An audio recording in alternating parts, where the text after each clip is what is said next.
Ողջունում եմ Չիբուկչյան լայվ YouTube-յան ալիքի հետևորդներին, հուսով եմ լավ եք, հարգելի հետևորդներ, այսօր կարծում եմ ինձ թվում է ձեզանից շատերի համար երկար սպասված եթեր ունենք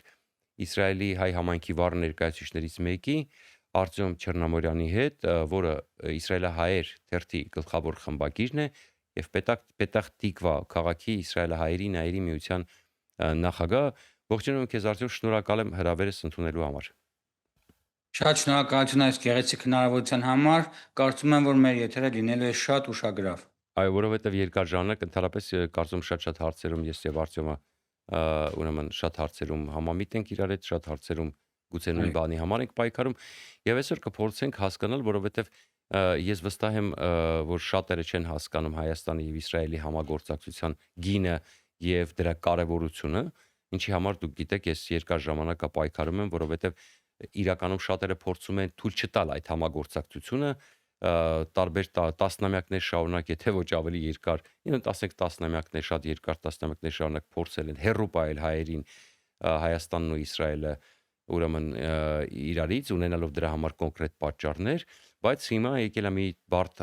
ժամանակաշրջան, ապրում ենք բարդ աշխարհաքաղաքական իրողությունների պայմաններում, որի պարագայում ես կարծում եմ այդ հարաբերությունների կարևորությունը կրկնապատկվում է եւ այսօր Արտյոմ Չեռնամորյանի հետ կքննարկենք բոլոր հարցերը։ Բնականաբար ես չեմ կարող չսկսել, նախ պետք է խնդրեմ բաժանորդագրվեք, շատ կարևոր է, որպեսզի մեր ալիքը ավելի մեծանա եւ կխնդրեմ տարածել այս եթերը որքան հնարավոր է, լայքերով, կոմենտներով, հարգելի հետևորդներ, գիտեմ, որ դուք միշտ աջակցում եք, օգտագործենք այս գործիքները, հատկապես ամառվա այս կեսին, երբ մարդիկ հանգստի են եւ այլն, ձեր օժանդակության կարիքը շատ կա։ Համար խնդրում եմ ակտիվորեն կոմենտել, տարածել, լայքել։ Ձեզանից 1-2 վայրկյան է խնդրում, նշաններ գիտեք, ինչքան կարող եք ակտիվ եղեք։ Շնորհակալ եմ բոլորին եւ իհարկե շնորհակալ եմ մեր հովանավորներին, QR կոդերը տեսնում եք ձեր էկրաններին, կարող եք դառնալ Չիբուկչյան լայվ YouTube-յան ալիքի հովանավոր Patreon համակարգում, աջակցել PayPal-ի տարբերակով YouTube-յան հարթակում։ Ես չեմ կարող չսկսել վերջին զարգացումներից Իսրայելի իշխանությունների ցեղասպանության ճանաչման։ Սա իհարկե բազմաշերտ հարց է։ Մենք պետք է այս հարցը, ես կարծում եմ, չգիտեմ, կհամաձայնես ինձ հետ, ընդհանրապես իհարկե ես դեմ չեմ հայկական համայնքի ուրեմն մոտեցումը պետք է լինի Իսրայելի հայկական համայնքի մոտեցումը կարող է այլ լինել, այսինքն մենք չենք մտնում Իսրայելի ներքին քաղաքականության մեջ, մենք կփորձենք այս հայք, որտեվ տարբեր կարող են իրոք լինել, իրենք կարող են չսիրել իշխանությանը, սիրել այս իշխանությանը, մենք այդ ներքին քաղաքականության մեջ չենք մտնում։ Մենք ուզում ենք հասկանանք որքանով է այս քայլը Հայաստանի համար հենց այս պահին շահավետ եւ ինչից մենք կարող ենք օգտվել եւ ինչն է կարեւոր, հա։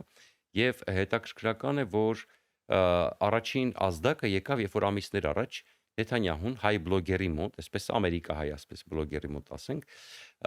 սկսեց խոսել ցեղասպանությունից եւ ասեց, որ ինքը եւ մենք հասկանում ենք, որ այդպիսի հարցազրույցներ պատահական չեն տալի, որ նա հայ է, որ ցեղասպանության հարցը շոշափվելու է եւ նա հատուկ գնացել էր այդտեղ եւ այլն, հա, պարապ չի եւ ամեն մեկին չի, գիտենք շատ հարցազրույց չի տալիս Նեթանյահուն, այն է բլոգերն է։ Դրա համար պետք էր արդեն այս ազդակը ես զգացի։ Եվ հիմա տեղի ունենում մի process, որը բնականաբար Իսրայելը փորձում է օգտագործել իր շահերի համար։ Հիմա փորձենք, բայց մյուս կողմից մենք տեսնում ենք Թուրքիայի վտանգավոր ակտիվացումը տարածաշրջանում, օրինակ ես իմ եթերներից մեկում մեկ շաբաթ առաջ բարձրացրեցի այս հարցը, որ իրականում Թուրքիան չունի որևէ պատճառ Հայաստանի հետ սահմանը պահելու, բայց թուրքերը ասում են կպայմանավորվեք Ադրբեջանի հետ, մենք էլ չէ, մենք այսպիսի գունավոր տարբերակների համաձայն չենք, ինչու, որովհետև եթե պետք է արդեն այդպիսի խտրականություն լինի տարածաշրջանում, դա նշանակում է Հայաստանի համար արդեն շատ վտանգավոր է։ Ուրեմն եթե Թուրքիան պատճառ չունի սահմանը փակ պահելու, պետք է բացել սահմանը։ Այդ ժամանակ գուցե մեր մոտեցումները այլ լինեն։ Ես իդեպ դժգոհ եմ նաև Հայաստանի վարչապետի մոտեցումից, ինչու, որովհետև այո, պետք չէր գծվել ասել, ինչ լավ է եւ այլն, բայց արդեն նրբորեն, դիվանագիտորեն կարելի էր թեթև ողջունել իշխայելի քայլը, կարելի էր ասել, եթե զենք են օգտագործում, լավ չի, բայց եթե համամարտկային արժեքներից են, գիտեք, դեմագոգիա, դիվանագիտությունն էլ դեմագոգիայի միջոցով կարելի էր Թուրքիային հասկացնել, որ կամ մենք իրար հետ նորմալ հարաբերություն ենք կառուցում իրավահավասար, հարգելով միմյանց սուվերենիտետը, կամ եթե դու պետք է այսպես վարվես ու Ադրբեջանի ցանկությունները կատարես եւ միասին փորձեք մեզ ինչ որ դեմ տալ, ուրեմն մենք էլ մեր օրակարգով կգնանք, հատկապես որ մենք տեսնում ենք, որ Իսրայելը ուրեմն հիմա եւ առաջիկա տասնամյակներին եւ դա ես մի որոշ ժամանակ առաջ դեռ ասել եմ առաջիկա տասնամյակներին Իսրայելի գլխավոր թշնամին լինելու է Թուրքիան եւ չօգտվել սրանից կարծում եմ սխալ է հիմա ինչ ես գիտեմ որ բազմիցս Իսրայելի քնեսետում մտել է գիտենք որ մենք էլ ենք համարել սխալ որ Իսրայելը որը հոլոկոստ է ապրել առաջիններից պետք է ճանաչեր ցեղասպանությունը բայց մենք հասկանում ենք որ իրենք որպես մահակ դա միշտ պահել են բնականաբար եւ աշխատել են որ այդ մահակը միշտ կախված մնա մենք հələ կհասկանանք հետո այդ մահակի կներեք մի քիչ երկար է այս հարցս այդ մահակի ուրեմն էֆեկտիվությունը օգտագործման չօգտագործման դեպքում բայց կա արդյոք տարբերություն նախկին անգամների այս անգամվա ինչ դիտարկումներ դուք ունեք ինչու է ձեր կարծիքով հիմա արվում սա եւ այլն խնդրեմ Շնորհակալություն հարցի համար ամբողջովին կիսում եմ ձեր հայացքները պարոն Չիբուկչյան ուրեմն խնդիրը որն է ես 23 տարի հետևում եմ Իսրայելում այս գործընթացին եւ առնվազն 15 անգամ եղել եմ քնեսետում բոլոր քննարկումների բոլոր հարցերի եւ բոլոր տեսակի ասենք առանձին հանդիպումների ժամանակ տեսել եմ որ կուսակցության որ անդամը ինչպես է քվեարկել եւ ամբողջը տեսագրել եմ եւ ցայնագրել եմ եւ այլն եւ շատ անգամներ նույնիսկ ուղիղ լայվ եմ մտել քնեսետից պատմելու թե այ հենց հիմա ինչ է տեղի ունենում քնեսետում սա այսպես ընդհանուր տարբերությունը շատ մեծ է նախորդ անգամներում երբ որ մենք դիմում ենք քնեսետ դիմում ենք մերես կուսակցության ցախակողմյան մերես կուսակցության միջոցով իսկ մերես կուսակցությունը հիմնականում աշխատում էր հայտարարի հանձնախմբի հետ մեր հայտարարի հանձնախումբը 2019-20 թվականներին արդեն դադարեց գոյություն ունենալուց եւ դրանից հետո նաեւ մերես կուսակցությունը արդեն երկու կադենցիա չի անցնում քնեսետում չի հավաքում բավարար ցայներ ասել կուզի որ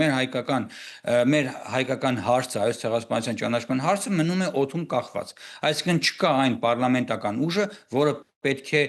ասենք կատարի հայկական լոբիի աշխատանք եւ ասենք ներկայացնի հայոց ցեղասպանության ճանաչման հարցը հիմա 2019 թվականի ձմռաններ պատահաբար նաև հայկական պատվիրակություններ արդեն իշխանապողությունից հետո այս հեղափոխություն չեմ ասում իշխանապողությունից հետո երբ որ եկել էր Գրիգոր Հովհաննիսյանը կարծեմ արտաքին գործերի նախարարի տեղակալ այն ժամանակ ես ատիտ կուսակցությունը որ ընդդիմադիր կուսակցություն էր Յայիր Լապիդը նրանք ներկայացրեցին հայոց ցեղասպանության ճանաչման այսինքն ապրիլի 24 հայոց ցեղասպանության օր հռչակելու մասին օրենքի նախագիծ եւ 20 րոպե ընդամենը խոսեցին ներկայացրեցին հարցի բարոյական կողմը եւ վաղուց պետք է ճանաչեն եւ այլն եւ 30 րոպեին արդեն մոռացան թե ինչի էին հավաքվել սկսեցին ասենք իրար ամենավերջին բարերն ասել էլ գող փիսու էլ քաչալշուն լրիվ հայկական էս պատմվածքը դարձավ մոռացան ինչի էին հավաքվել ու բարեբախտաբար ի պատիվ մեզ գոնե հայկական պատվիրակությանը մենք ասենք որոշակի մեսեջներ հասցրեցինք դե գործ չունեք քնեսետ մի արեք այս հայտարարությանը մենք տարիներ շարունակ տեսել ենք մի արեք Հիմա սրանից հետո արդեն ստացվեց որ ընդդիմադիր կուսակցությունները այլևս չէին ներկայացնում հայոց ցեղասպանության հարցը եւ սրան արդեն հաջորդեց Լիկուդը այսինքն ես կիսում եմ լրիվ ձեր տեսակետը որ Թուրքիայի Մեծավոր Արևելքում ավելի լուրջ դիրքեր ձեռք բերելուն զուգընթաց Իսրայելի արդեն պետությունը կառավարող Լիկուդ կուսակցությունը իր ձեռքը վերցրեց հայոց ցեղասպանության հարցը բարձրացնելու քնեսետ բերելու կամ հայոց հարցը հայկական հարցը ասենք Թուրքիային վախեցնելու ասենք որպես մուճ Էրդողանի գլխին հարվածելու համար գործիք դարձրեցին որ իհարկե մեր եթե վերցնենք այո հայկական համայնքի տեսակետը ասենք շատ մեծ ձևով տարբերվում է գլոբալ ձևով ընդհանուր համահայկական ասենք գլոբալ հայեցակարգից բայց մենք ասենք պետք է մեր աշխատանքը այստեղ կատարենք մեր նպատակն է որովհետև մենք այստեղ ունենք հենց ցեղասպանությունից մազապուրց եղած մարդկանց ծերունները որոնք մինչև այսօր ապրում են Երուսաղեմում հա ու մարդիկ իրոք պայքարում են հայոց ցեղասպանության ճանաչման համար հիմա ուղղակի մեզ զայրացրեց այն պահը որ մի պահ այնքան սկսեցին Էրդողանի դեմ այս մեր հայկական հարցը օգտագործել որ նույնիսկ Նետանյահուի տղեն ասենք Մայամիում իր սիրած աղջկա հետ այսպես գրկախառնված X-ում գրում էր Twitter-ում գրում էր վայ Էրդողան խելոք մնա վաղը հայոց ցեղասպանությունը կճանաչեն Գազայի համար բաներ մի ասա այս կարգի էր հասել որ իրոք ասենք շատ մեզ զայրացրեց մենք էմոցիոնալ չենք նայում դա էմոցիոնալ Այո Դրանից հետո ասենք այս անգամ Սրանց առաջ մոտ 2 տարի առաջ եւս Իսրայելի կառավարող կուսակցությունը նորից հարցը բերեց Քնեսեթ, բայց ցավոք սրտի որևէ ուրեմն հանձնաժողովի չփոխանցեցին հարցը, այսինքն ոչ պաշտպանության ու արտաքին հարաբերությունների, ոչ էլ կրթության, մշակույթի ու սպորտի հանձնաժողովներին, այլ ուղղակի հարցը դրեցին սառույցի վրա, ուղղակի ցույց տվեցին, որ լիագումար նիստում կարող են հարցը քվեարկել։ Հիմա Անցյալ տարի հունվարին իսրայելյան բազմաթիվ վերլուծական կենտրոններ շատ ուշ վերլուծություն կատարեցին հունվար ամսին ու այդ վերլուծությունները փոխանցեցին Նատանյահու կառավարությանը, որտեղ ինչպես դուք նշեցիք, համար 1 Ախոյանը համարվում է Թուրքիան։ Ոչ թե Իրանից հետո, ոչ թե եւ այլն, այլ ըստ իրենց վերլուծության մոտ ժամանակներից այո, արդեն շատ կարճ ժամանակ անց Թուրքիան դառնալու է Իսրայելի համար 1 ախոյանը, ոչ թե տարիներ անց, այլ այժմ արդեն առաջարկվում էր ստեղծել, ասենք, ռազմաարդյունաբերական հզոր բազա, տեղում ռազմական արդյունաբերություն տեղական ուժերով քիչ կախում, այսինքն ավելի Ամերիկայի Միացյալ Նահանգների արևմտյան պետությունների հետ մասերից, տարբեր զենքերի, զինատեսակների, եւ սրանից հետո տեղի ունեցավ այդ բլոգերի հետ հանդիպումը, Նատանյահու այսպես օդի մեջ կրակել է, որ ես ինքս ճանաչել եմ բան, ինձ թվում է մենք արդեն ճանաչել ենք բան, իհարկե սա սուտ էր, անկեղծ եմ ասում, բայց իր այդ մեսիջը արդեն կար Եվ այս անգամ արդեն իմ համար շատ զարմանալի է, ինչքան է որ ես առավոտվանից երեկո հերական լրատվամիջոցներով քննադատում եմ, որ հերիք է մեր հարցը խաղալիք սարքեք ձեր կեղտոտ խաղերի մեջ բան, սա ունի իր աշխատանքը եւ վստահ եմ որ Ես դրա արդյունք համար ձեր մոտեցումը մեր այսինքն ընդհանուր Հայաստանի մասով շահերի տարբեր է։ Դուք ճիշտ եք հիմա շարունակում ուղղակի շատ ճիշտ եք անում ձեր ներսում, դուք ճիշտ եք անում որ սխմում եք, դա էլ է ճնշման ձև։ Այո։ Հիմա ինչ եղավ, այս անգամ ես անկեղծ ասած շատ հաճելի կերպով զարմացա, նախ սկզբից անսպասելի էր, հա, հետո մտածում ենք, հա, սպասելի էր, որովհետև Թուրքիան օրեցօր ավելացնում է ֆլոտիլիաները, ուղարկում է վերջերս մայիսի վերջին նորից ուղարկեց մերոնց կոմանդոսներն նորից բռնեցին, դեպորտ տարեցին բոլորին, ու միանգամից այն ժամանակ, երբ որ ուլտրաօրթոդոքսները փողոցում բանակ չեն ուզում գնալ, ոստիկանական մեքենաներն են շուռ տալիս, ու կոալիցիայի փլվելու, կառավարության փլվելու վտանգ կա, ու միամիտ, ասենք Գիդեոն Սարը գալիս է, առաջարկում է եւ կառավարությունը համաձայնվում է, ամսու 28-ին որոշում են այս ծանր քաղաքական ճգնաժամի պատերազմի մի կողմ 3 տեղ Իսրայելը բանակ ունի, այս պայմաններում որոշում են հայոց ցեղասպանությունը ճանաչել։ Այսինքն կառավարությունը անմիջապես նիստը արեցին, որոշեցին, հիմա նախագիծը արդեն մշակել են, Քնեսեթում տեղ ունեցավ Գիդեոն Սարի հայտնի ելույթը, եւ այդ ելույթի ժամանակ նա ասաց, նու չկրկնենք այդ բարոյական կարևորությունը, ժամկետ չունենալ եւ այլն, դուք բազմից ներկայացել եք իր այդ խոսքերը, ասացին, որ ըստ Իսրայելի վարչապետ Բենյամին Նեթանյահուի խնդրանքի ես նրա անունից դիմում եմ Իսրայելի Քնեսեթին, որպեսզի հայոց ցեղասպանության ճանաչման հարցը տրվի Իսրայելի Քնեսեթի լիագումար նիստին, կատարվի քննարկում եւ հույսով եմ նաեւ որ արագ կերպով կլինի նաեւ քվեարկություն։ Այս անգամ որքանով հնարավոր է որ քվեարկությունը կարող է դրական լինել ըստ տրամաբանության, որտեղ տեսեք, մենք զրուցում ենք միջև եթերը Արտյոմի հետ ընդհանրապես մեզ քան շփվում ենք, ուզում ենք իրավիճակը այսպես մատը զարկերակին պահենք եւ հետարքիր մի նյուանս ասեց պարոն Չեռնամորյանը, ասեց որ սովորաբար երբ որ ուղարկվում է պաշտպանության հանձնաժողովի հավանականությունը ավելի քիչ է որ կանցնի եւ եթե ուղարկվում է մշակույթի սպորտի ավելի մեծ է հավանականությունը, բայց քանի որ այս անգամ իշխող կուսակցությունը, որը կոալիցիան, որը մեծամասնություն ունի խորհրդարանում եւ հենց Նեթանյահուի խնդրակով այսպեսի բան, որքանով է հավանական, որ այդ պատրոնը, որի մասին ասում ենք, այդ մահակը կխփի կամ պատրոնը կկրակի, չգիտեմ ինչպես ուզում եք, այսինքն Հավանականությունը բավականին բարձր է, շատ բարձր է, որովհետև ես ունեմ, ասենք, падգամավոր, չասեմ ընկերներ, բայց ծանոթներ, падգամավորներ մեր քաղաքից, որոնց մենք աջակցում ենք եւ որոնց օգտին մենք նաեւ քվեարկում ենք, եւ նաեւ տեսել եմ փաստաթուղթ, որը, ասենք, падգամավորը ստորագրել էր, որ կողմ է հայոց ցեղասպանության ճանաչման համար։ Ասել կուզի, որ արդեն ստորագրությունները կան, ասել կուզի, որ եթե կոալիցիան համաձայն է խնդիրը անցկացնել, եւ ավելորդ խոչընդոտներ չկա, նրանք կարող են լիագումար նիստում առանց փոխանցելու, երկարացնելու, կարող են հիմք ընդունել 2016 թվականի ամռանը կրթության, գիտության, մշակույթի ընդունած որոշումը Կնեսետի հանձնաժողովի հիմք ընդունելով այսինչ հանձնաժողովի, այսինչ որոշումը Կնեսետի 2016 թվականի, այլևս չփոխանցեն կրթության, մշակույթի հանձնաժողովին, միանգամից բերեն լիագումար նիստ, ճանաչեն, մենք էլ ուրախությունից լացենք։ Այսինքն հնարավոր է նման բան տեղի ունենա։ Մի բան էլ եւ ընդհանրապես միջև անցնելը մյուս հետաքրքիր հանգամանքներին, ես մի հետաքրքիր բան եմ տեսնում, այսինքն մենք եթե դիտարկում ենք, որ Իսրայելը օրինակ նույն Միացյալ Նահանգները միշտ տարիներով դա որպես մահակ պահել են, բայց տեսեք ճանաչումից հետո կարծես հանգստացավ Միացյալ Նահանգներում, հա Միացյալ Նահանգները ճանաչել է, այստեղ այդ օրը դպրոց չեն գնում, այսինքն նախագահը պարտադիր պետք է ուղեր ցեղի, օֆիցիալ ճանաչված է եւ ուրեմն կոնգրեսի սենատի կողմից եւ ուրեմն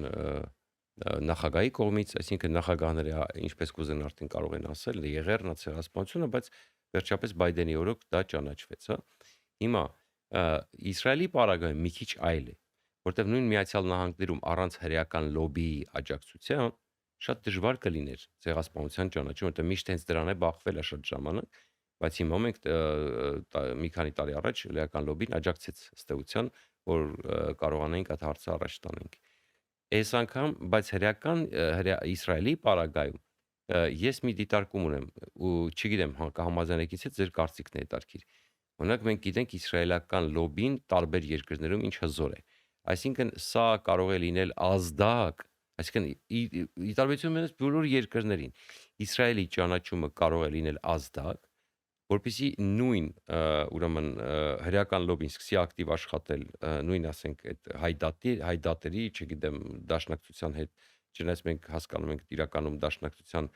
Դժվար նրանց հետ աշխատեն։ դե ինչ որ է մոտիվները կամ հայ համայնքի ներկայացիչների հետ, հա մենք հեսա դրան կանդրադառնանք իդեպ հետաքրքրական դաշնակցության ուրեմն այսինքն դա կարող է դառնալ ազդակ, այսինքն Թուրքիայի վախը հենց դրա հետ, այսինքն Իսրայելի ճանաչումը շատ ավելի մեծ վախ կարող առաջացնել այս իմաստով թուրքերի մոտ, որտեղ դա կարող է դառնալ համատարած, այսինքն արդեն կարող է ոչ թե մենք խոսենք 30 քանի երկրի մասին, այլ կարող ենք խոսել 70-80, այսինքն արագ սկսի տարածվել դա։ Կա այդպիսի բան թե չէ։ Նախ այդ հնարավորությունը չպետք է բացառել, բայց ասենք Իսրայելը այս վերջերս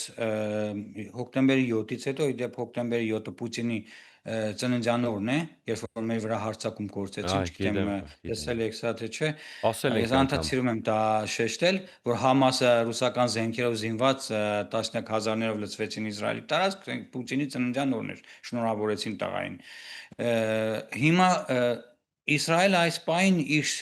թևից դուրս է բերում բոլոր խաղակարտերը, այնպիսի տպավորությունը կարծես այլևս կորցնելու բան չունի։ Այսինքն այդ Ռուբիկոնը անցել են արդեն։ Ռուբիկոնը անցել են թուրք ուրեմն հայրական հարաբերությունների սրացման առումով ու նույնիսկ Ադրբեջանի եթե նայենք հայտարարությունը, ուղղակի խնդրում ենք վերանայել ձեր մոտեցումը, հա, ձեր կառավարության որոշումը, ասենք կողքից մի քիչ այսպես, չգիտեմ, մեր լեզվով ասած ղզիկ հայտարարություններ, հա, այսպես ժարգոնային ասած։ Այսինքն մենք այստեղ ինչ որ տեսնում ենք, ես անկեղծ ասած ոչ ռուսական բլոգերներին եմ Իսրայելում նայում։ Հիմնականում նայում եմ, ասենք, Շաբակի, Մոսադի պաշտոնաթող գեներալների եբրայերեն լեզվով, հա, իրենց վերլուծություններն Մոսադը ես որքան գիտեմ Twitter-ում ոչ պաշտոնական էջ ունի, բայց բոլորը գիտեն, որ իրենք են։ Եվ այդ էջի վրա նույնպես գրված էր այդ թեմայի մասին, հայոց ցեղասպանության ճանաչումը։ Այո, այսինքն վերլուծությունները, ասենք հիմնականում ես լսում եմ, ասենք գեներալների, զինվորականների նրանց վերլուծություններն եմ լսում եբրայերեն լեզվով, որ ինձ օգնում է շատ ավելի հասկանալ էական ինչ է տեղի ունենում, քան թե ասենք այն վայնասուններ ռուսական որոշ բլոգերներ Իսրայելում, որ Իսրայելին պարտություն մատնեցին, Ամերիկային պարտության մատնեցին, հա, Իրանի դեմ պատերազմում եւ այլն եւ այլն։ Պարոն Չուբոշյան, իմ մոտ այնպիսի տպավորություն է, որ Իսրայելը այս անգամ բոլոր խաղակարտերը բացել է արդեն, որովհետև այլևս էլ հնարավոր չէ հետ գնալ։ Այսինքն, եթե Իսրայելը որոշել է հրացանի մեջ դնել այն փամփուշտը, որը կոչվում է հայոց ցեղասպանություն, ու այդ հրացանը, ասենք, կարող է երկփողանի լինի, մեկը լինի հայոց ցեղասպանության հարցը, մյուսը շատ ավելի հետաքրքիր հարց, որը կարող է մենք այս պահին չգիտենք, բայց հնարավոր է, ես լսել եմ, որ կան նաև շատ ավելի, այսպես ինչպես ասում են, այսբերգը ոչ միայն վերևի մասն է, այլ շատ Բակը ավելի ավելի խոր շատ է, ներքևում այո։ ունի։ Այո, եւ վերլուծաբաններից մեկը այսպես մի թեթև ասաց, թե սա միայն սկիզբն է եւ հարաբերությունը, այսինքն այլևս էլ տեղ չկա, ասենք, վատ հարացնելու։ Չնայած որոշ տնտեսական հարաբերություններ պաշտպանվում են, ասենք Կիպրոսի ու Հունաստանի միջոցով շրջանցում են, իրար հետ առևտուր են անում թուրքերն ու հրեաները, թե փող աշխատելը սուրբ երևույթ է հրեաների համար։ Հա, բայց համենայն դեպս այո, կիսում եմ ձեր կարծիքը, որ հնարավոր է, որ այս անգամ արդեն Իսրայելը վաբանկ գնա, որովհետև մի քանի պատճառներ կան։ Նախ առաջին պատճառը, ինչպես դուք նշեցիք, շատ ճիշտ, որ Թուրքիան Մեծավոր Արևելքում բավականին լուրջ կշիռ է ձեռք բերել։ Սկսած Սիրիայից, սկսած Լիբիայից, սկսած նաև, Հիմա ինչպես Լիբանանի գիտեք, վտանգը, նաև Կարմիր ծոցի ներողություն Կարմիր ծովի ու Պարսից ծոցի ավազանում այնտեղ որտեղ ասենք Սոմալիլենդն է, չէ՞։ Սոմալիլենդում, այո։ Կամ Սոմալիլենդի մի Սոմալիլենդը մասը Իսրայելն է, չէ՞։ Սոմալի։ Սոմալիի մի մասն է։ Մյուս մասում թուրքերը ունեն բազա անգամ ինչքան գիտեմ։ Այո, մյուս մասը հենց Սոմալի այդ մայրաքաղաքը, հենց Սոմալի այդ տարածքը ամբողջ թուրքական իշխանության տակ են ու հիմա այրողան ատամները կրճտացնում են, թե Իսրայելը ոնց եկավ մտավ այստեղ, այսինքն հիմա Եմենի հութիներից ընդամենը 200 կիլոմետր հեռավորության վրա Իսրայելը ռազմածովային Ասում են անգամ ուրեմն բազա է ավիաբազա է հիմնել կառուցվում։ եւ ավիաբազա եւ ռազմածովային բազա։ Ասել կուզի, որ ասենք Իսրայելը արդեն ամբողջ այդ տարածքը եւ օդը եւ ճանապարհները կարող է ուրեմն վերահսկել։ Սա առաջինը, այսինքն թուրքերի հետ շատ լուրջ ախոյան են։ Հիշեցնեմ, անցյալ տարի պատերազմի ժամանակ Իրանի դեմ մեկ անգամ արդեն Սիրիայում, երբ որ ներողություն տեք, անցյալ տարի մարտ ամսին էր, ասենք երբ որ Իսրայելը ասենք Ջուլանի կառավարությունը արդեն մտել էր Սիրիա, սկսում էին արդեն ռմբակոծել, մաքրել տարածքները, Իսրայելը կարողացավ երկու շաբաթվա ընթացքում Սիրիայի ողջ օդուժը, ծանր հրետանին, ծանր ասենք տեխնիկան ոչնչացնել ու դեպ Օդանավակայանները ես հիշում ունեցավ եմ, այո։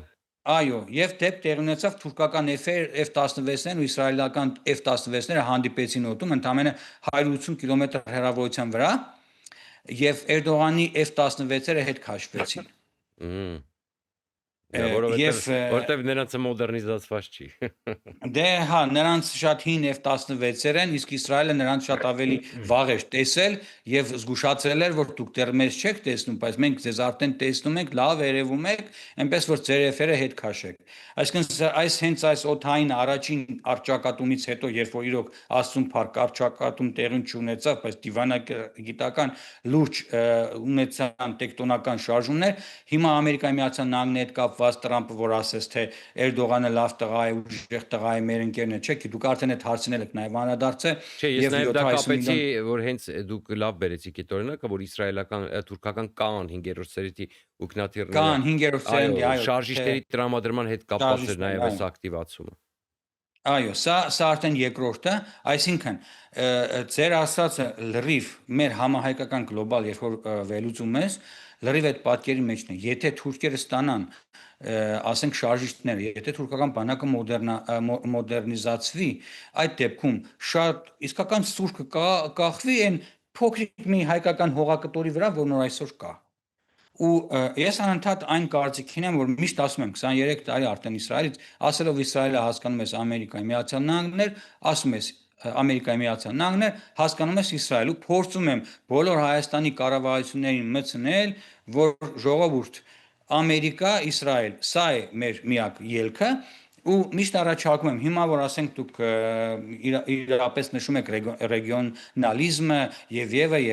այլն, լրիվ կիսում եմ ձեր կարծիք ու համոզված եմ որ մենք պետք է Թուրքիայի ու Ադրբեջանի հետ խոսանք միայն Վաշինգտոնում։ Միայն Վաշինգտոնում մենք պետք է նրանց հետ բանակցենք։ Հայաստանը չունի ոչ մարտունակ բանակ, Հայաստանը չունի ոչ հակաօդային պաշտպանություն, օդանավեր ընդհանրապես եղածնել ամբողջը ռուսական մետաղի ջարտոն են, մեր օդն էլ պաշտպանում են ռուսական հակաօդային պաշտպանությունը։ Հասկանում եք, որ ընդհանրապես գոյություն չունի։ Այս պարագայում ոնց կարող է Հայաստանը ռեգիոնալիստական ուրեմն հարաբերություններ ունենա Իրանի հետ, Թուրքիայի հետ, առավել եւս Ադրբեջանի հետ։ Ինչպես որ անցյալ տարի ձմռանը Հաջիևը եկել էր Իսրայել ու Ադրբեջանի դեսպանատանը տեղի ունեցավ գաղտնի հանդիպում Նաթանյահուի հետ ու Նաթանյահուին խնդրեց, որպեսզի Նաթանյահուն իրեն օգնի հերական լոբիի միջոցով Զանգեզուրի միջանցքը տան Ադրբեջանին, արդյունքում ինչ ստացվեց հակառակը։ Մեր կառավարությունը ընդամենը կուրսի չէր թե ինչ է տեղի ունենում, միամիտ կանչեցին, ասեցին հլա արի ես թուղթը ստորագրի արագ, հլա ես թուղթը ստորագրի, Ճիշտ է։ ստորագրեցին, տրիպը եկավ, հիմա 5 միլիարդ դոլարի, ասենք Firebird-ը, հետո մնացած կազմակերպություններ, տրիպով 9 միլիարդ, եթե սրանք չխանգարեն, նորից կգա, մոդուլային ատոմակայաններն կստիպեն ծրագիրը կսկսեն, ասենք այդ տասնյակ միլիարդ դոլարների ներդրումից հետո այդ որ Դա պետությունը Աստված, որովհետև հələ էս Աստված, ես ասենք ես ուղղակի բալանսիզմն ու աղոթում եմ, որ սա ռեգիոնալիզմը որ լինի։ տենում եմ, դա հələ այո, դա Աստված ճիշտ է, ուժեղներին արդեն մերժել չի լինի։ Դրա համար այս process-ները հեսա մենք Իրանից բանից այդ մասին կխոսենք, բայց հետաքրքիր թեմա կա Ադրբեջանի մասով իդեպ ուրեմն ես կուզեի անպայման խոսեինք, արդյոք Իսրայելում կա գիտակցություն, որ Թուրքիայի հետ երկարատև հակամարտության պարագայում Իլհամ Ալիևը չի պաշտպանելու Իսրայելը, այլ վստահաբար ենթարկվելու է Էրդողանի ճնշումները եւ նույնիսկ հակաիսրայելական քայլեր կարող է անել։ Եվ այսինքն դու նշեցիր, որ տենց ինչ որ մեղմ փորձում են հիմա հարթել եւ այլն, փորձել են իհարկե միջնորդական ջանքեր ինչ որ տեներ դնել, բայց պարզա որ շահերը այստեղ այնքան հակադիր են, որ Ադրբեջանը շատ փոքր է, որ այդ շահերի մեջ կարողանա մտնել եւ ինչ որ միջնորդական բաներ անել, սա նաեւ շատ կարեւոր է Հայաստանի հետ Իսրայելի հարաբերության կարեւորության հեռանկարը հասկանալու համար, բայց կա արդյոք Իսրայելում այդ հասկացությունը, որ այս առումով Ադրբեջանը հուսալի չէ եւ արդյոք միանգամից երկու հարց միացնեմ իրար, նաեւ հայ-իսրայելական հարաբերությունների մասով արդյոք Իսրայելի կողմից նկատում ես, որ ազդակներ կան Հայաստանի հետ հարաբերությունները խորացնելու մասով նույն Նեթանյահուի այս պահվածքի հետ կապված, նույն այս ցայոց ցեղասպանության ճանաչման հետ կապված, նույն նաեւ որքան գիտեմ անցած տարի թե այս տարվա սկիզբ պատվիրակություն եկավ փոխարտգործնախարարի գլխավորությամբ Իսրայել Հայաստանի փոխարինը։ Խնդրեմ։ Շնորհակալություն հարցի համար։ Ադրբեջանը,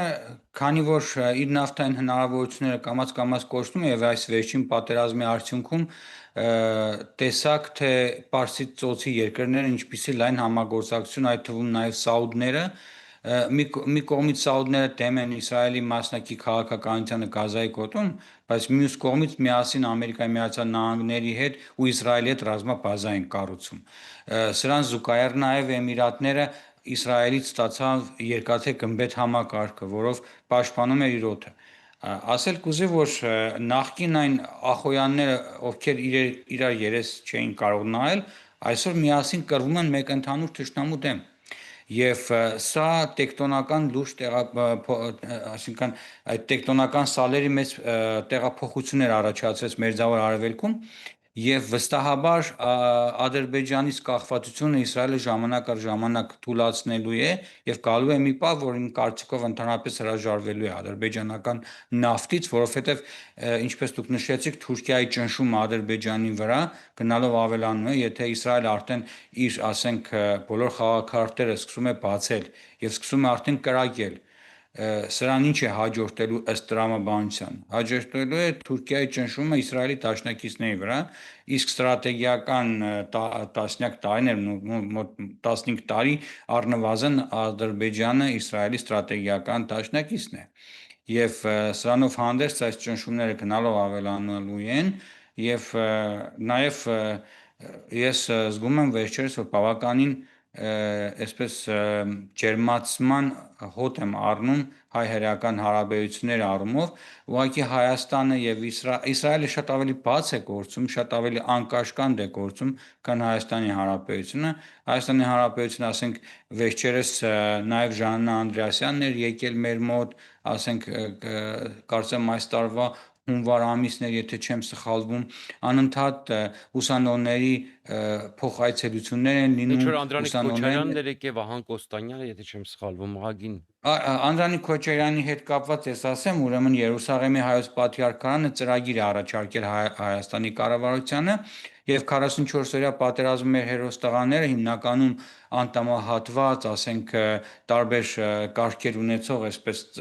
լավ ծանր վիրավորված տղաներին Երուսաղեմի հայոց պատրիարքարանը հրավերքով բերում է Իսրայել, տանում են Սուրբ Հավության տաճար, մնում են Իսրայելում եւ մենք որպես ասենք Պետախտիկվայի համայնք մեր տղաներով, երկրի կենտրոնի տղաներով միշտ հավաքվում ենք, տղաներին հրավիրում ենք մեր մոտ հյուր Հոդաշարոն քաղաքում եւ այսպես հարգում պատվում ենք տղաներին ու անընդհատ արդեն 4-րդ թե 5-րդ խումբը այսպես մեր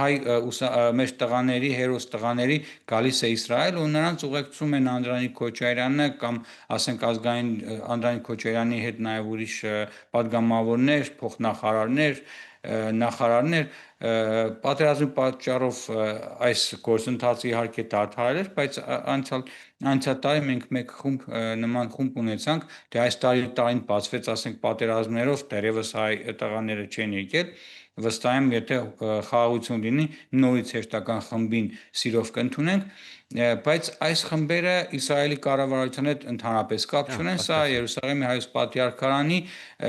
հարցն է, բայց այն, որ կրթական ոլորտում կա ուսանողների փոխանակության ծրագիր, որ հայ ուսանողներ գալիս են այստեղ սովորում են եւ այս պատերազմի ժամանակ էլ իդեպ մեր ուրեմն Իսրայելում հայկական դեսպանատունը օգնեց երեխաներին էվակուացվել, ասենք տարան Եգիպտոսում մեր դեսպանատան ներկայացուցիչները ընդունեցին, տարան, ճանապարհեցին Հայաստան, այսինքն աշխատանքը կա եւ դրական տեղաշարժեր կան, բայց հասկանում եք շատ դանդաղ ոչ անընդունելի այնպես է ստացվում որ մենք այստեղ Իսրայելում անընդհատ համերգներ են կազմակերպում հայ-հրեական, հայկական համերգներ են կազմակերպում, տարբեր միջոցառումներ են կազմակերպում, անընդհատ փորձում են ժողովրդական, ասենք դիվանագիտությունը բերել, որտեղ Պետախտիկվայում մենք ունենք լավ համագործակցում ենք քաղաքապետարանի հետ, անընդհատ համերգներ են տեղի ունենում, վերջին համերգը, որ Շարլ Ազնավուրի, ասենք ֆրանսիական երկերը երկում, մեր տղաները մենք ունենք այստեղ երկիր Տիգրան Կասպարյանը, այսինքն մենք տեղի հայկական համայնքի ուժերով մեր տղաները համերգներ են կազմակերպում հայ-հրեական հարաբերությունների ամրապնդման հետ կապված, բայց կառավարական մակարդակով ոչինչ տեղի չունենում։ Ցավոք սրտի, այս նոր կառավարությունը երբևէ, ասենք, փոխայցելություններ ազգային ժողովի խորհրդարանների միջոցով չի կազմակերպել։ Հիմա ես ձեզ ուրեմն ցույց եմ տալու մի ցուցակ, այստեղ Հայաստան-Իսրայել բարեկամական խմբի ցուցակն է, 20 падգամավոր, ընդ որում այս մի քիչ էկրանի մեջ տեղ բերեք, որ երևա։ Հա։ Ահա, Այսպես։ լավ, հա։ Ուրեմն այս ցուցակը ղեկավարում է Ծովինար Վարդանյանը, ցուցակի մեջ են նաև Անդրանիկ Քոչարյանը, նաև Լևոն Քոչարյանն է ցուցակի մեջ, նաև այսինքն այո, եւ ԿՊ պատիվ ունեմ Հայաստան դաշինք, այսինքն այն բոլոր կարկառուն այստեղ Վահագն է Ալեքսանյանն այս խմբի մեջ, այսինքն երբ որ կարտում ես ցանկը, այնպիսի տպավորություն է, որ այս մարդիկ պետք է սարեր շուռ տային, բայց փաստացի այս տարիների ընթացքում որևէ մեկ падգամավոր, որևէ մեկ նամակով, որևէ փոխայցելություն Հայաստան-Իսրայել միջխորհրդարանական բարեկամության խմբերի փոխայցելություն է։ Օրինակ Սերժ Սարգսյանի ժամանակ մենք Իսրայելում ստեղծել ենք Իսրայել-Հայաստան գործարար ֆորում եւ տեղ ունեցան մի քանի նման հանդիպումներ Իսրայելի փոխխոսնակ Տալի Պլոսկովան Հայաստան է ժամանել եւ այնուհետեւ Հայաստանից պատվիրակություն եկավ Իսրայել գործարարների փորձի փոխանակություն ուրեմն առողջապահության ոլորտ, գյուղատնտեսության ոլորտ, ինֆորմացիոն տեխնոլոգիաների ոլորտ, այսինքն փոխայցելություններ բիզնեսմենների միջև հանդիպումներ, որոշակի բիզնեսներ դրանից ծնվեցին արդյունքում զբոսաշրջության եւ այլն ոլորտներում իսկ այս նոր կառավարության ժամանակ ես ամեն օր խնդրում եմ ասում կորնա եկեք Հայաստանի մշակույթի օրերը կազմակերպենք Իսրայելում կամ Իսրայելի մշակութային օրերը կազմակերպենք Հայաստանում ինչպես նախկինում արել ենք այսինքն մի բանից սկսենք ասենք անպայման չէ որ ասենք այս նախարար գա այս նախարարին տեսնի, եթե ասենք Իսրայելում Հայաստանի մշակութային օրերը տեղի ունենան, ինչպես մի անգամ մեծ փառատոն տեղի ունեցավ, երբ որ Թել Ավիվի վրա հրթիռներ էին ընկնում եւ այդ հրթիռահարումների տակ մենք գնացինք հայկական փառատոնը տեսնելու, հայկական մշակույթի օրերը տեսնելու մեծ բարի խումբ էր եկել եւ բազմաթիվ հայ երգիչներ, դերասաններ եւ այլն, բավականին մեծ հուշով մեծ ցնծությամբ մեր համայնքը ընդունեց հрьяաների հետ միասին ընդունեցինք մեր հայկական խմբերին շատ մեր համար հաճելի էր ու չվախեցանք ոչ հրթիռներից, ոչ ասենք տագնապներից, որ ասենք համերգի ժամանակ տագնապ էր լինում նույնիսկ ասենք այդ պարագայում նույնիսկ գնացինք մենք այդ համերգները տեսանք, բայց այս ամբողջից անցել են արդեն գրեթե 10 տարի ու այս ընթացքում որևէ աշխատանք չի կատարվում, իսկ մեր համայնքը ասեմ ասենք ինչի չի արվում, մենք փորձենք այդ հասկանալ, բայց մի հատ միջանկյալ կարևոր հարց կարճ ուղակի եթե խնդրեմ։ այո, Ես իմ հաղորդման մեջ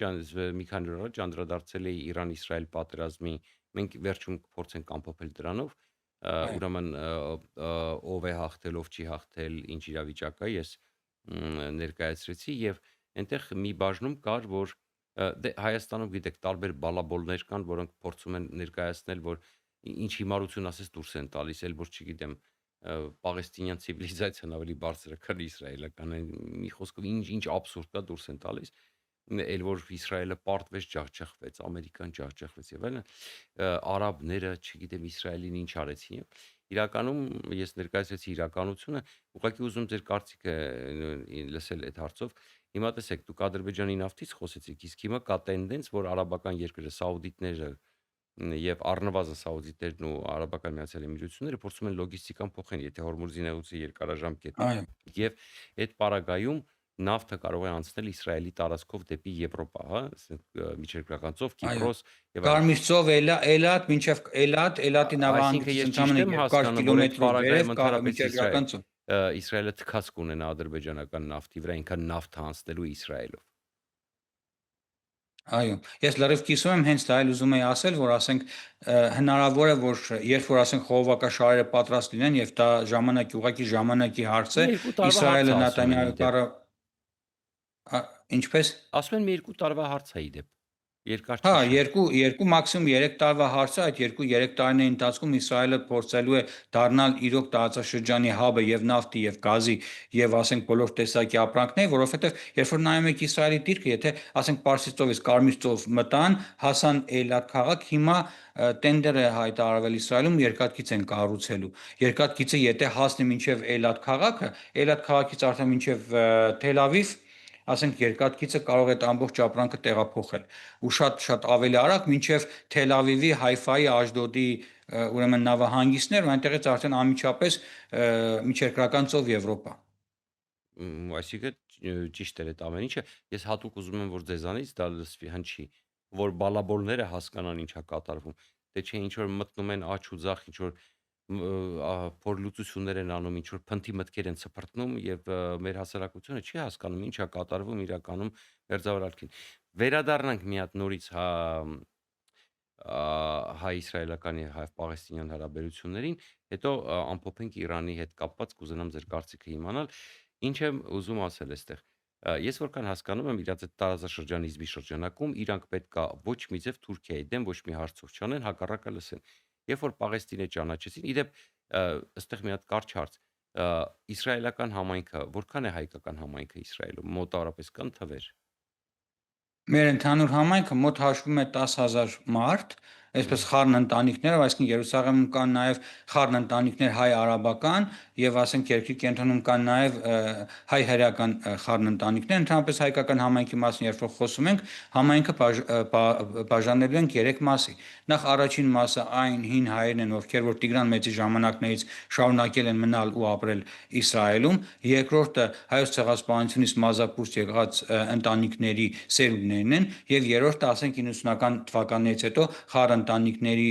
շրջանում, այդ թվում նաև հայերի Իսրայել մշտական բնակության տեղափոխված այդ ընտանիքներն են։ Ընդհանուր մոտ հաշվում է 10,000, բայց ցավոք սերտի այդ 10,000-ը ամբողջությամբ սփռված են Իսրայելի տարբեր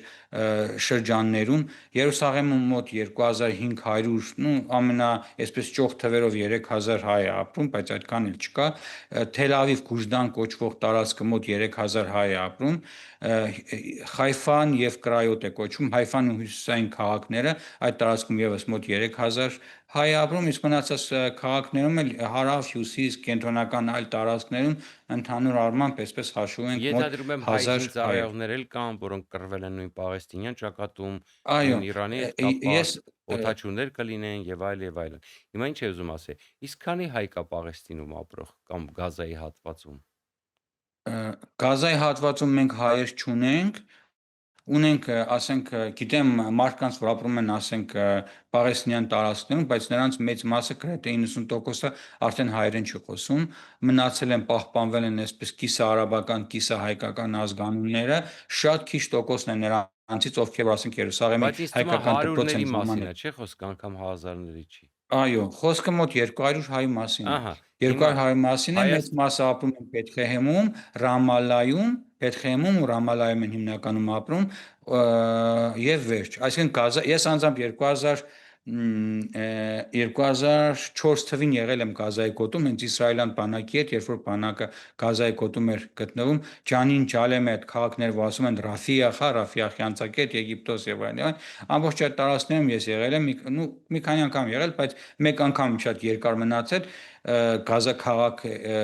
իսրայելական նամերներով ենք մտել եւ այլն, ու այնտեղ հնարավորություն ունեցա, ասենք, արաբներից ինտերվյու վերցնել, բայց սա տնենք մի կողմ, ասենք, վերադառնանք ձեր հարցին, թե չէ կարող ենք շատ երկար Չէ, ես խոսել ինչ եմ տարբեր ուզում ասել, թեմաներից։ եւ այս պարագայում Այո, Հայաստանի իշխանությունները ճանաչում եւ ինչ որ Հայաստանում Պաղեստին են կոտորում իրանց, այն դեպքում Պաղեստինը որևէ բանով իրանց չի օգնել, որևէ բանով։ Նույն մահմեդականներն ինչ որ ադրբեջանցիները, այսինքն այնց չի որ հայերի համար տանջվում են։ Ու այս պարագայում, երբ որ Իսրայելում 10,000-անոց համայնք ունենք, խտրականություն է դրվում, չգիտես ինչի Էրդողանի պահանջով Պաղեստին է ճանաչում, ես առաջինն էի որ քննադատեցի։ Ես ուզում ձեր կարծիքի իմանալ, որքանով ես այս ժամանակ առաջարկում էի չճանաչելու դիմաց,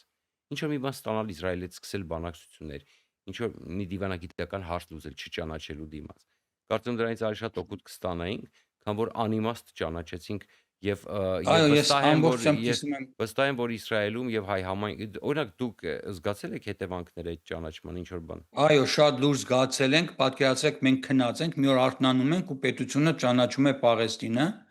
ու մենք ամբողջությամբ հարվածների տակ ենք,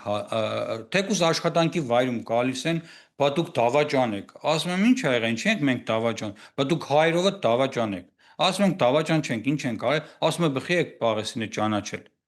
Հմ։ Ասում եմ, ոնց ենք Այս ինչի Պաղեստինը համար է ճանաչել։ Հա, կարևոր ասում որ եմ, բաց մի հատ, հələ ասում եմ, բաց մի հատ լուրեր կարտա, տես ինչ ա եղել, այս նրա ու համար եմ թե ասում, որ մենակ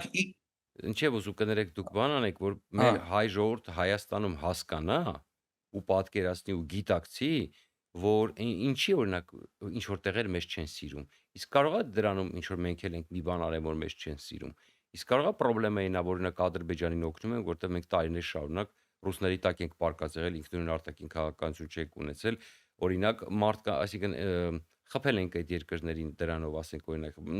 դիվանագիտական առումով, որի բանով չենք աջակցել, կրկնել ենք ռուսական նարատիվներ, դարձել ենք գործիք իրանց ձեռքում, օրինակ, չգիտեմ, Իսրայելի դեմ, Ամերիկայի դեմ, Եվրոպայի դեմ եւ այլն, հա։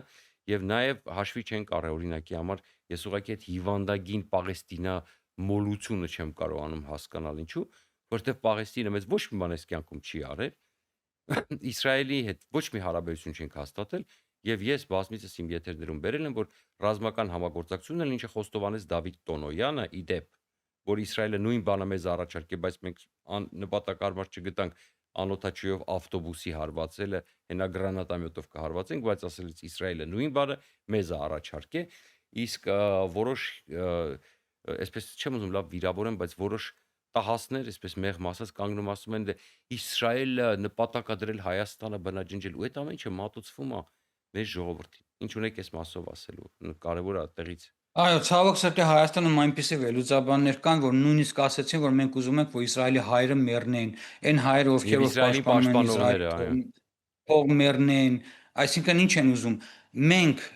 զինվորյալ միաբանություն ունենք այստեղ, զինվորյալ, մենք սահմանապահներ ենք այստեղ, հայ ազգը ունի այստեղ 2000-ամյա ժառանգություն, քրիստոնեական բոլոր սրբավայրեր, որ դուք ցանկացած հայ, ով մեկ անգամ ուխտի եկել է Երուսաղեմ, տեսել է հայի ուժը, երբ որ հազարավոր մարդիկ կանգնած են հերթում, մի հատ հայ գալիս է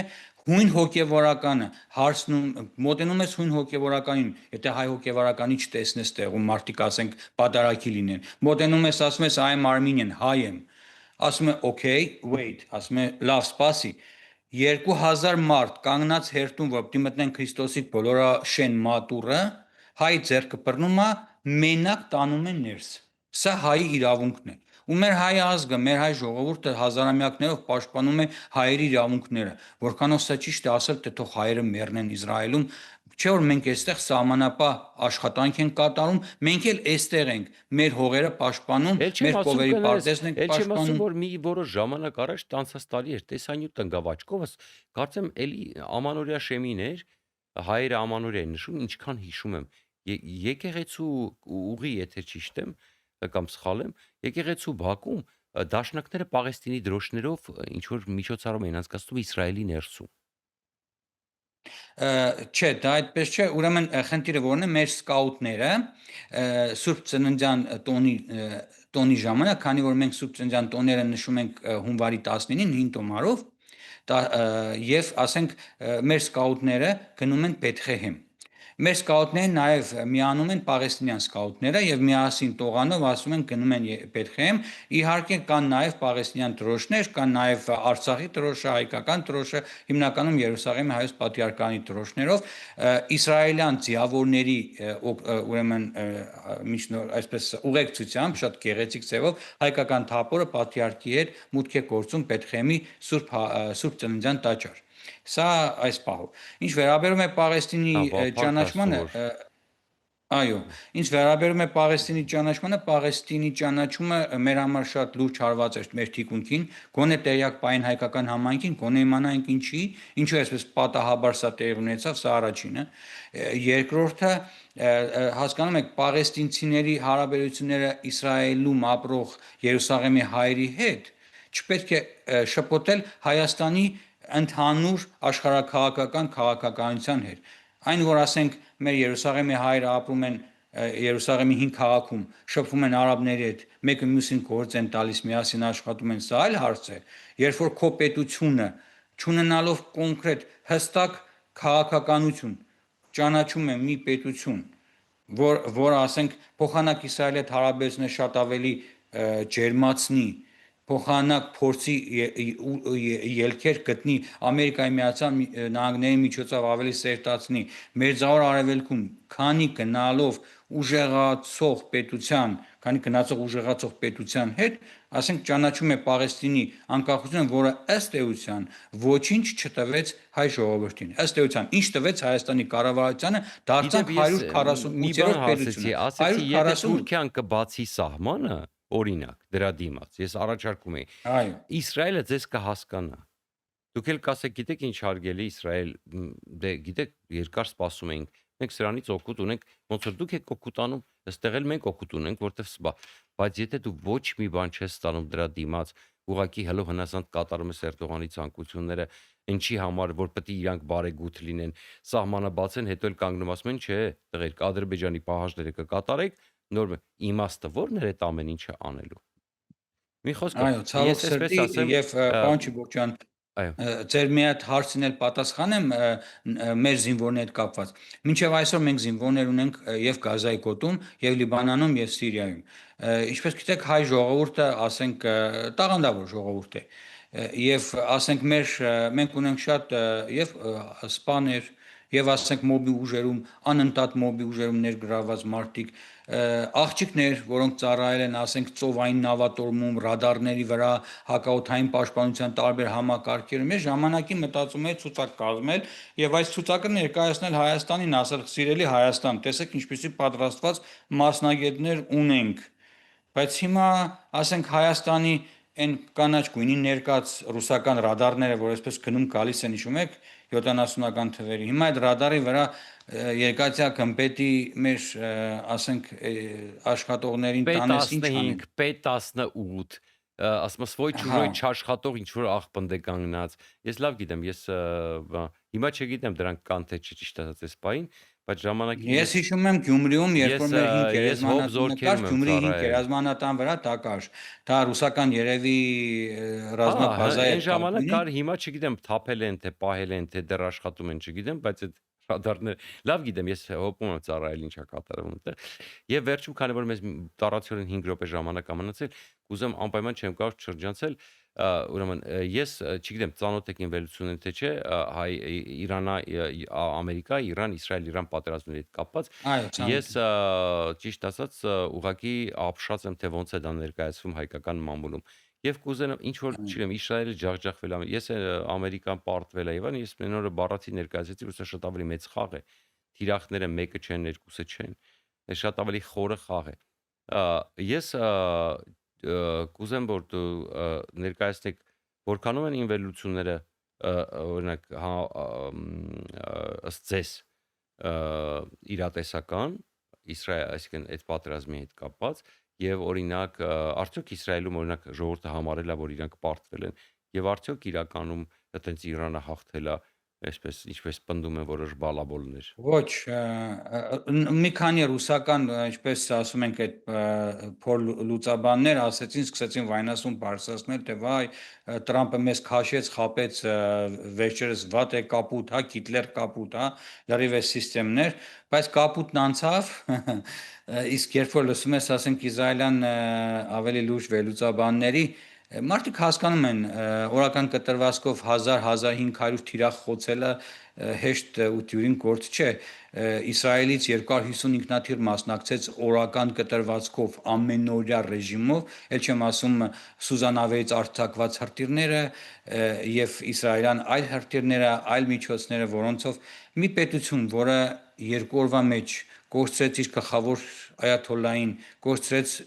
քառաստիճան բոլոր ղեկավարությանը, չի կարող նույնիսկ իր հասարակ, ասենք, չգիտեմ, 4-րդ, 5-րդ կարգի պաշտոնյային պաշտպան, ինչի մասն է խոսքը։ Իհարկե ընդունում ենք եւ սա